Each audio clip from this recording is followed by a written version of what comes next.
I'm William Andreessen, host of Speaking with Students, a part of the Education Podcast Network, just like the show you're listening to now. Shows in the network are individually owned, and opinions expressed may not reflect others. Find other interesting education podcasts at edupodcastnetwork.com. Hello, Empowered Principals. Welcome to episode 343. Welcome to the Empowered Principal Podcast, a not-so-typical educational resource that will teach you how to gain control of your career and get emotionally fit to lead your school and your life with joy by refining your most powerful tool, your mind. Here's your host, Certified Life Coach, Angela Kelly Robeck. Well, hello, my lovely Empowered Principals. How are you today? Happy Tuesday. Welcome to the podcast. Hey, you guys, if you're new to the podcast, come say hi. Join the Facebook group and say hi, or drop me an email and say hello. You're new to the podcast. Follow me on social media. Come on Instagram at Angela Kelly Coaching. You can find me on Facebook personally and professionally. Come on over and mingle. I want to get to know you. You could also leave a review. That helps me. I look through the reviews. And if you leave a review for the podcast, I try to shout you out personally here on the podcast. So I love meeting new people. I love meeting new leaders or aspiring leaders. You all inspire me so very much. Here we are in July. We're ramping back up as school leaders, and we're thinking about next year. We're preparing, we're planning, we are getting master calendars scheduled away, making sure everybody's hired and in the right spot, making sure the schools are cleaned and ready for teachers to come back into those classrooms. You are thinking 3 months ahead of your teachers, and July, in your mind, you're already back to school. So I want to talk about you. Not your school, not your vision, not your teachers, not your students, not your district admins. I want to talk about you going from being a new leader to a good leader to a great leader to an exceptional principal. First of all, I'm going to invite you very quickly into the Summer of Fun Challenge because we still have a couple weeks left. It's so easy. If you're on Facebook, all you have to do is search for the Empowered Principal Facebook group.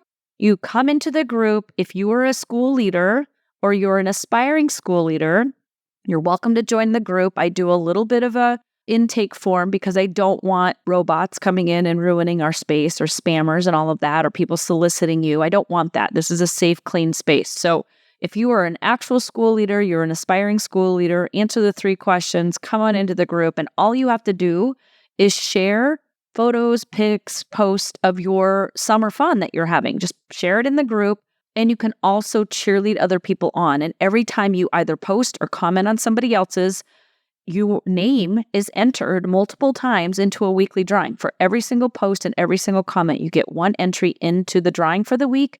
It is the easiest way to manifest some significant cash into your life, and also to check out what's going on in the world of the Empowered Principal programs and EPC, because there is a $50 gift card from Amazon, which I love me some Amazon. It saves me so much time. And more importantly, the real power, the real money that you're winning is 90% off of the EPC program for 1 full year of coaching. It's normally $19.97.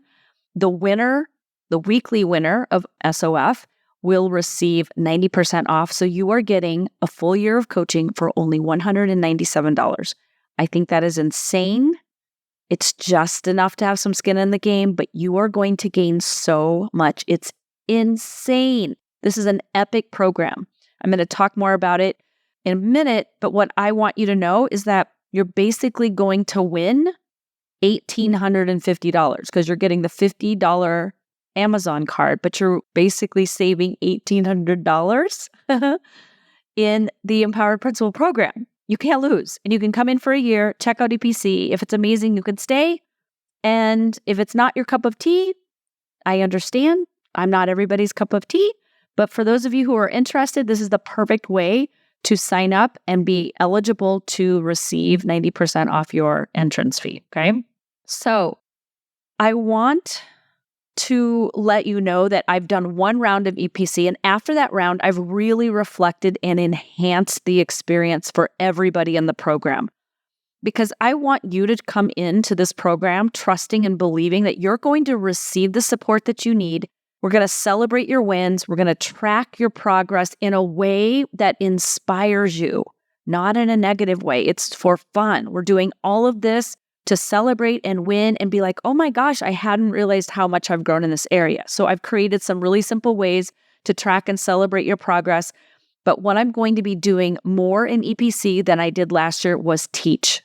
I'm going to teach you, mentor you, teach you the skills that you need to be an empowered principal so you know and you learn how to create the exact results that you want for yourself and your school, okay?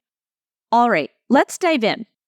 I want you to think about the experience that you have had in the past as you transitioned from teaching to administration, or the experience that you anticipate having as you transition from teaching to administration.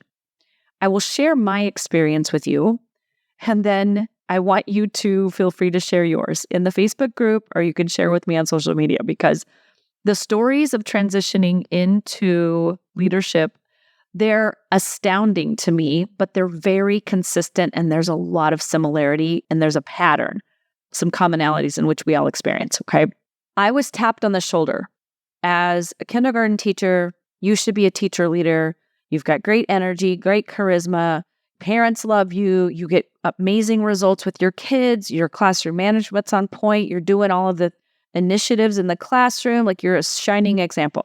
I didn't want to go into school leadership, but my superintendent at the time was very charming. He was very charismatic himself. And I really, really followed him. I believed in him as a leader. I trusted him.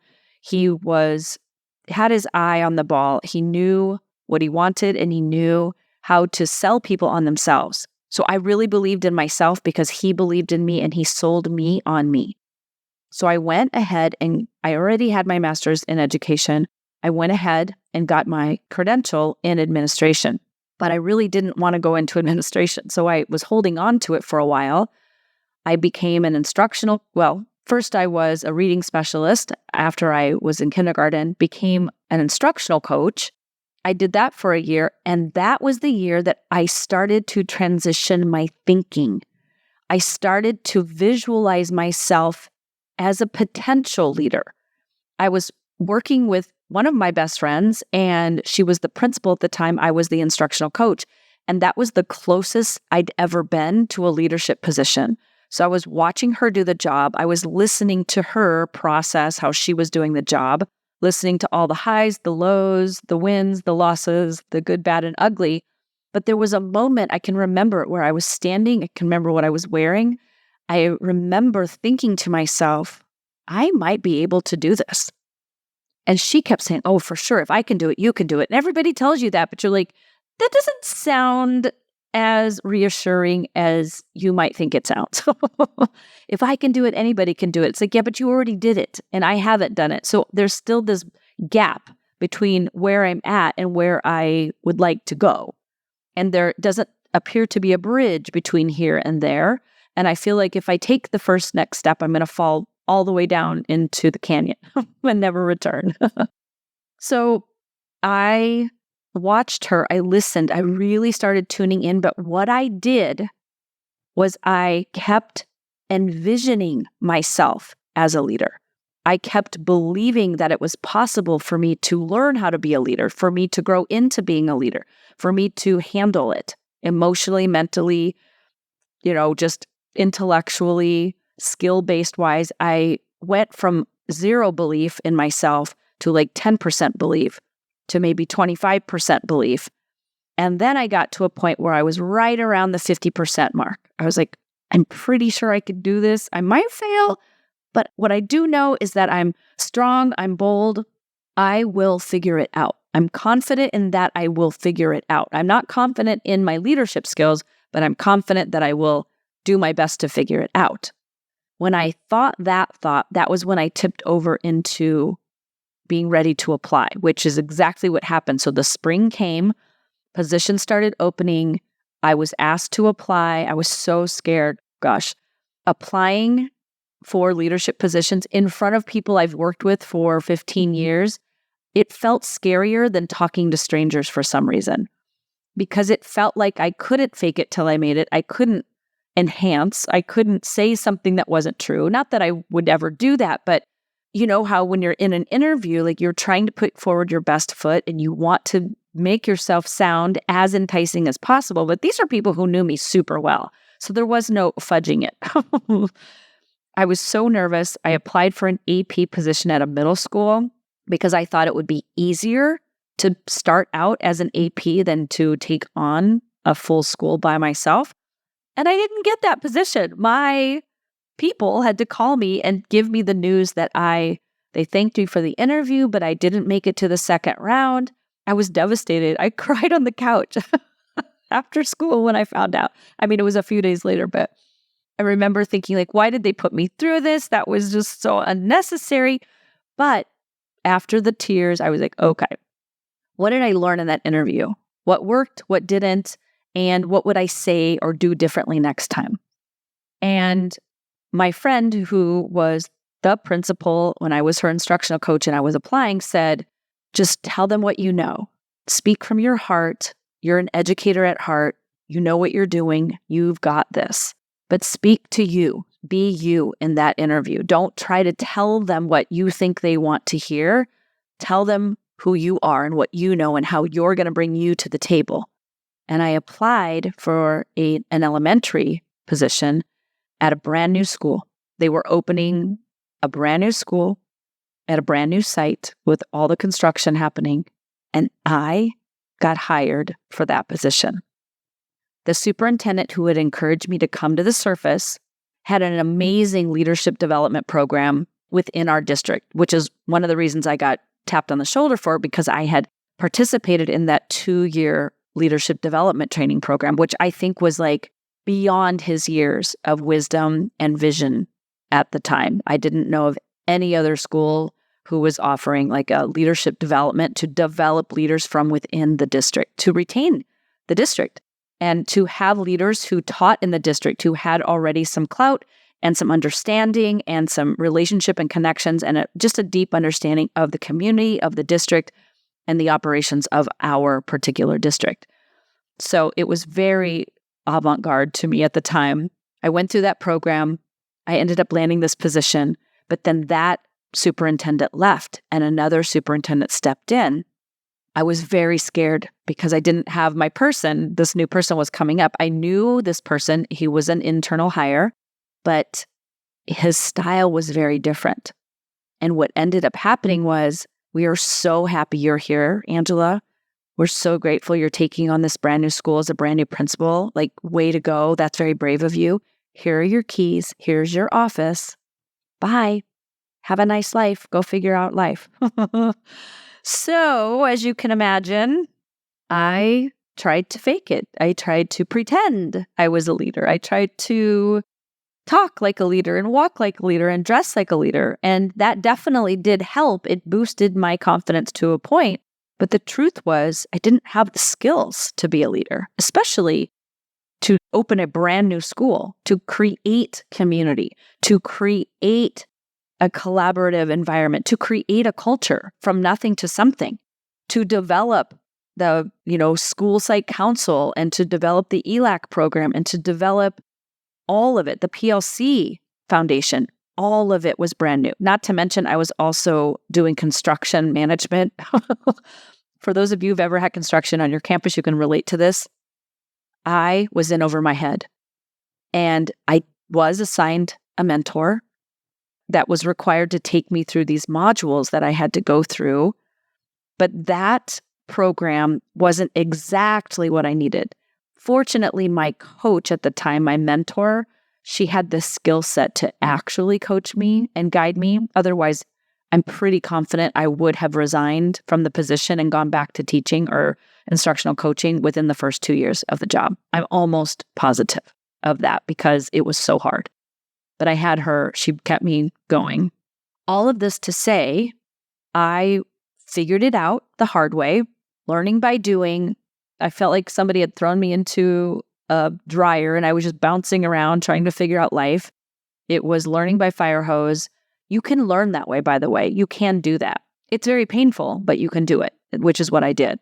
So here's the thing I've noticed about school leadership. I have yet to meet a leader in my professional world or now as a coach. I coach people all across the country. I have yet to meet a leader who can refute that there is a leadership development program in the sense that when they hire you, they say, "Hi, welcome to the team. We are so happy to have hired you. You're such a great match for us. I can't wait to get to know you better and to work with you. Here's your campus, here's your office, and here are your keys." Now that's where most of the onboarding stops. But imagine a world where they say, "And we're going to fully onboard and train you. We're going to teach you and provide you with all the skills you need to navigate this job. We're going to teach you how to people manage, how to time manage, how to maintain a balanced lifestyle, how to effectively plan and map out your calendar for the short and long term, how to handle parents, how to navigate students, how to emotionally manage other people and yourself so that you can stay grounded as you work through difficult situations. We're going to teach you how to student manage behaviors, manage IEPs, facilitate staff meetings, develop effective professional development meetings. We're going to teach you all of this. We're going to teach you how to be an instructional leader while also balancing the work of being an operations manager of your school, because that's what the job description is. Please do everything all at once. Be an expert at it all. That's the job description. Can you imagine if this type of training was included in your new position?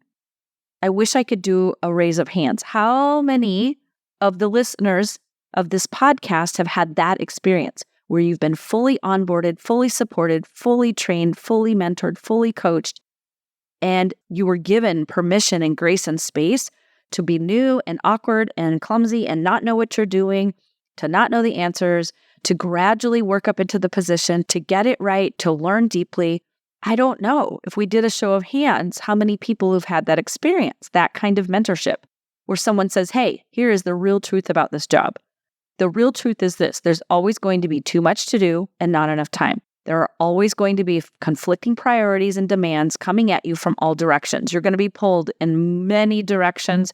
You're going to feel overwhelmed almost all of the time. There's always going to be pressure to do more, to do it better. But you know what? That's okay. We're going to support you in handling that."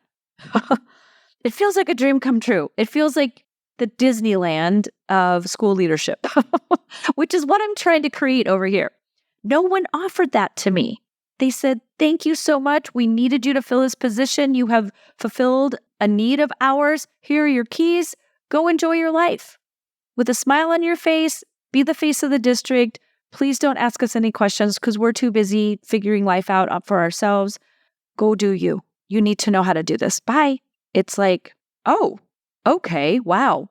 Let me evolve my self-concept in about 2 days. That is why I created EPC, the Empowered Principal Collaborative. I needed to fill a gap. There was a void. Look, teachers, they have all kinds of resources, instructional coaches. They have grade level support. They have PLCs. They get mentors, buddy teachers, right? What we get the job, and then we're expected to do the job. You might get sent to a conference. Oh, hey, go learn how to improve school culture, or hey, go improve your practice in diversity, equity, and inclusion. Go to a weekend workshop and come back and then have that fixed. How are you supposed to do that? How do you integrate a conference into who you are, into your identity, into your practice as a school leader? And I want you to think about the business of education. The business of education is to continue to learn and to develop and to grow. When you're a brand new leader, there is an entirely new skill set that you're going to have to learn. You're going to have to decide which skill you're going to focus on because there's too many. You have to break it down into chunks. You learn a particular skill this year or this quarter or this semester. Build up your muscles one skill at a time. There's just too many to learn at once. It's going to require you to constrain and focus your priorities to certain skills. You'll also be learning by doing. There's no way not to do that. So you're still going to drink it from the fire hose. You're still going to have things you don't know. You're not going to be able to just not handle things you don't know how to do.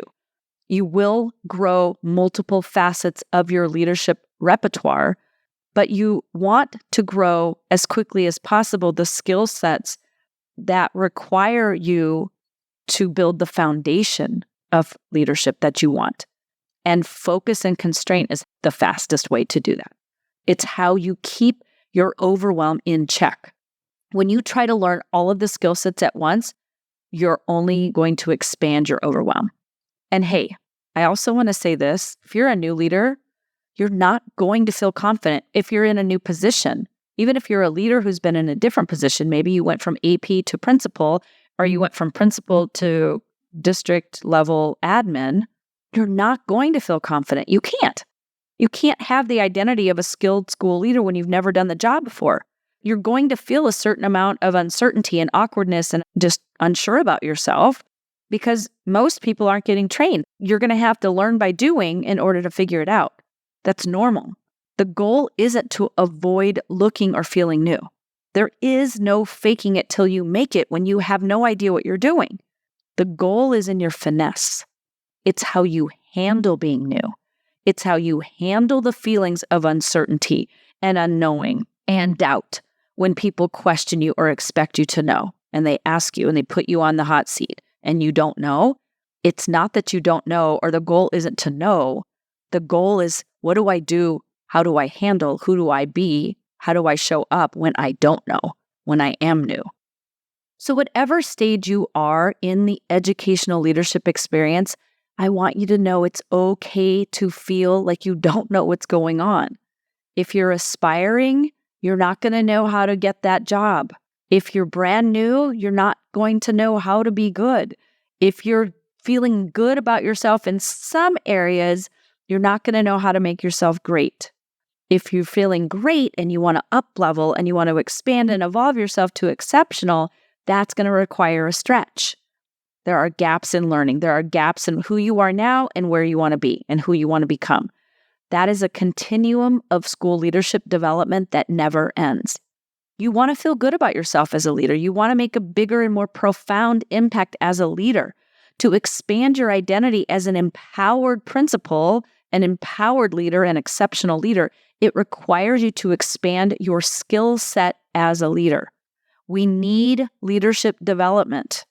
It's a requirement for us to grow. This is why so many people drop out of the position, because they don't have the leadership development that they yearn for, that they crave, that they want. The best of the best leaders will leave if there's no leadership development, because they're in the position to grow, to evolve, to expand themselves, to learn. We don't just drop learning at the door when we step into leadership. But for some reason, that's how the current system is set up. As I said before, teachers have systems built into place. They have mentors and buddy teachers and grade level collaborations and PLCs and instructional coaches to help them with whatever questions they have and guide them in their professional development journey. You create professional development experiences for your teachers. But how many districts do you believe are offering PD days that focus specifically on leadership development in addition to teacher development? There might be some, but it is not a mainstream practice. And I want to make, it is my mission to make leadership development a mainstream practice in every school community. If you want to become a school leader, EPC is where you learn the skills and surround yourself in the energy of fellow empowered school leaders. So if you're new to school leadership and you don't know where to start, EPC is where you learn to prioritize and focus your attention and your energy.